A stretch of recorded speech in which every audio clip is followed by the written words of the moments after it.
بسم الله الرحمن الرحيم. السلام عليكم ورحمة الله وبركاته. حبايبي أصحابي متابعيني وحشتوني، ازيكم؟ عاملين ايه؟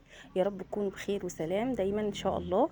آه دلوقتي هنعمل سلسلة أكلاتنا الاقتصادية السريعة المنقذة. تمام، يلا نبدأ مع بعض الفيديو بتاعنا. ما تنسوش اللايك والاشتراك في قناتي يوميات هبة العشماوي. اللي ما يعرفش قناتي يوميات هبة، اعملوا لي لايك واشتراك في القناة لكل متابعيني، بحب اتشكرهم. ويلا نبدأ مع بعض أكلة اقتصادية وسريعة. ولو عندك في بيتك لحمة مفرومة ومحتارة في الأكل ومش عارفة تعملي بيها ايه، تعالي نقول يلا نعمل ايه. حاجة سريعة منقذة فعلا، خرجت من التلاجة على آخر لحظة وعملنا بيها الغدا. وحبايبي أصحاب متابعيني، حاجة بجد بجد في غاية السرعة. تمام، دلوقتي هنعمل مع بعض كيلو لحمة مفروم. هنجيبه ونعمل بيه الحاجة الجميلة اللي عملناها دي. كفتة اقتصادية وسهلة وموفرة وسريعة، وتكفي عيلة العيلة، تكفي ما شاء الله الأسرة جميعا، ولو جالك ضيوف كمان ما تقولش لا. ويلا نشوف ونبدأ الفيديو بتاعنا. وهنعمل منها كمان حواوشي، اللي طلب حواوشي عملت له حواوشي. جبت اللحمة المفرومة اللي عندي اللي موجودة متوفرة عندي، وحطيت عليها معلقة دقيق ومعلقة نشا، وبشرت عليها البصل وفلفل حار وشطة وربع جزراية وطماطمية ناشفة، يعني طماطمية صغنططة خالص. لكل كيلو بصلاية وسط صغننة، مش كبيرة قوي. لكل كيلو لحمة بصلاية حلوة معقولة. تمام، وادعك فيها كويس، كأنك اعجن فيها كويس، كأنك بتعجني عجينة لغاية ما يظهر فيها الخيوط. وحطيتها في التلاجة دلوقتي اريحها على ما اخرط البصل والفلفل والشطة وطماطمايه. وقولولي ليه هنعمل كده يا هبة؟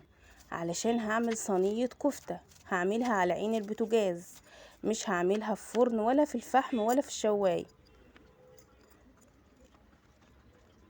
بخرط البصل كده شرايح جوليان كده، وطماطم شرايح، وشطة شرايح، وقرن فلفل شرايح.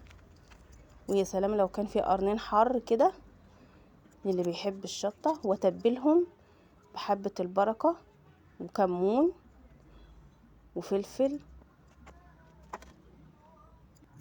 وحطيت معلقة زيت رششتها عليهم كده.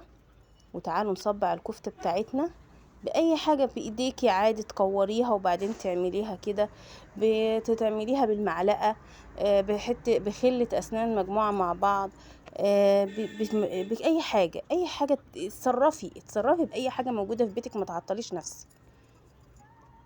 وخلصنا الصينية كده، حطيتها بشرة جزر، بشرت على البصل كمان جزرايه، وحطيتها في صينيه. وبوريكم ان انا حطيتها على النار اهي، والميه اللي سردتها دي لازم تشربها، لازم الكفته تشرب الميه بتاعتها. بحب اخرط اعمل معاها اتبل معاها طماطم شرايح كده او قلوب، واعملها كده بخضره بتتبيله كمون على كزبره ناشفه، معاها كاتشب بقى معاها وعلى فكره البصل اللي انا عملته والفلفل والطماطمه والربع جزرايه دي، على فكره دي بتتاكل قبل الكفته، بيتحط في السندوتش زي ما انتم شايفين كده. ولو عايزه تاكلي معاها رز تاكلي زي ما تحبي. وبكده نعمل السندوتشات. وفي طلب حواوشي منها، عملت له كمان حواوشي وطلع جميل جدا من اللي قلبكم يحبه. وتفضلوا بألف هنا. اهو بوريكم، اتفرجوا وشوفوا السندوتشات، كانت تفتح النفس بصراحة. وبألف هنا لكل كان نصيب فيها. وقليت معاها بطاطساية كده، وحطيت معاها كاتشب وبيبسي مش بيبسي، لا، اللي هو ان مش مقاطعة، وندعي لإخواننا الفلسطينيين يا رب انصرهم نصرا عجيبا يتعجب له أهل السماء وأهل الأرض. وتفضلوا معانا وبألف هنا. وبكده الفيديو بتاعنا خلص، وسلام.